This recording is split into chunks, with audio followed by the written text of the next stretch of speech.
look at the likes of Prince Harry, the problem that you see with a guy, and this is my opinion as well, is somebody who desperately really wants to be liked, you know?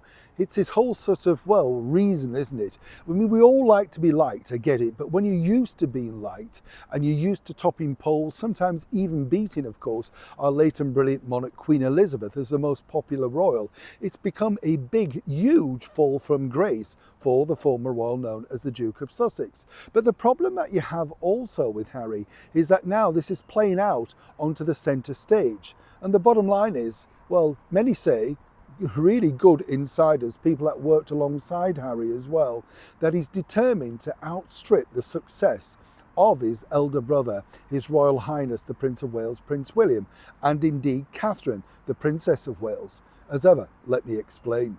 Morning, nice to see you, chums. Thank you so much for your time today. Welcome one and all. As we career towards Christmas, you might have thought it was a period of season of goodwill. You know, when you see those films, Merry Christmas, Happy Seasons, greetings, all that sort of stuff, nothing like this is happening over, of course, in the royal family. I feel sorry for them in many respects because they have to play out their story on the public stage. And you can see at times, I don't know if you agree with me on this, but you can see at times that Prince William is very, very worn down by it all. You know, I would say that Catherine glides through things, or maybe he's just better at masking her feelings. I'm not knocking William, but you know what I mean? You can see his anger because, of course, what you've got is a person, and let's not forget, you have a person that knows how to trigger, there's a word of today's society, isn't it? Your buttons. You know, they know you better than anybody. So what you do, you know, is going to really offend. And this is now the problem that he's really building up with Prince Harry. He can't wait to be offensive to his elder brother because he believes that it's his elder brother that's now blocking, stopping, and the real sort of reason of him getting back together as a full family with his family, despite them trashing them on various things in interviews, books, and continually needling them on Instagram with his cable TV actress wife, Meghan Markle. I mean, the hypocrisy levels are shocking. You know, the moment that Catherine, the Princess of Wales, does something, there's Meghan popping up with something on Instagram. Anybody with a backbone, a real man, might say, just hold off a bit, you know, let's not antagonize them anymore. So why is this now becoming a problem? Well, as I told you recently, Harry basically feels he's on a winning streak, and it's just with a review, of course, of his security. But the other thing, and this is the thing that Harry truly believes, is this. He believes there's a tide turning in his popularity.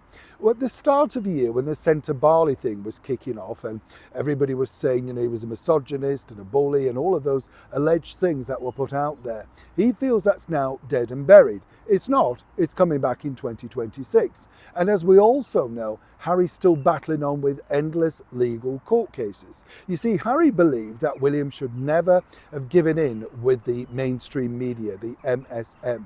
He believes that by him backing down, he's now the dragon slayer, the one, of course, that basically, well, you know, can solve everything. And this is the way that he's painting himself to his wife, Meghan Markle.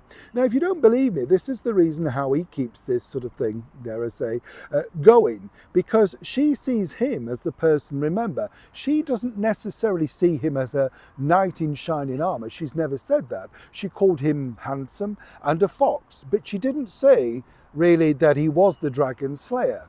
You see, Harry believes that he solves all the problems, like the security, like taking on the media, like, of course, defending her honour at every single take. And the whole reason of him having a go at President Trump on the Stephen Colbert show with CBS was to say back to her, look, you see, I had a go at him on national television for you.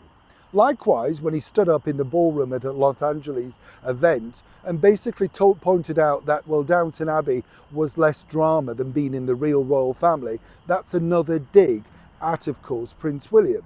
What Harry is hoping for, and this is the bigger picture, according to people, and he always believes this apparently behind the scenes, that people will suddenly realise what an asset, what a great asset he and his wife were and still could be to the British monarchy.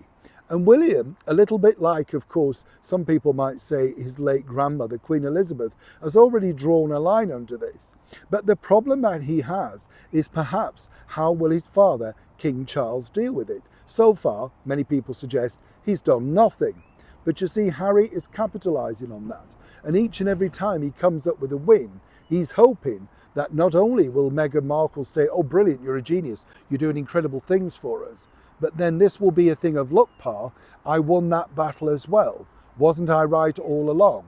This is really a case of two brothers fighting at the very best. One being mature and of course dealing with it in a very statesmanlike way, and Harry still believing that if he takes on these people like the newspaper magnates and of course the security that he claims he simply needs for he and his wife to bring back those mysterious children, well, once that's solved, it will only be a matter of time before the public suddenly realise what a great loss he and his wife Meghan Markle are.